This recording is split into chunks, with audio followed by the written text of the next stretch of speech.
Elas kord jänes Gerda, kellel polnud ühtegi sõpra sünnipäevale kutsuda. Gerda läks metsa sõpru otsima. Kes sina selline oled? Mina olen jänes Gerda. Kas sa palun aitaksid mul vett otsida? Muidugi, ma tean küll, kus kohas on vesi. Suurepärane, lähme siis.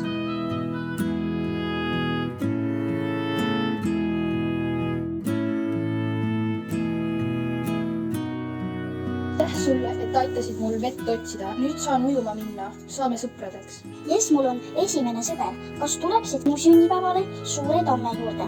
Muidugi, enne ujun veidi. Mu käbid on kadunud. Kas aitaksid otsida? Muidugi. Ma näen midagi siin põõsas. Käbid, hakkame sõpradeks. Jess, mul on 2 sõpra. Tule minu sünnipäevale Suure tamme juurde.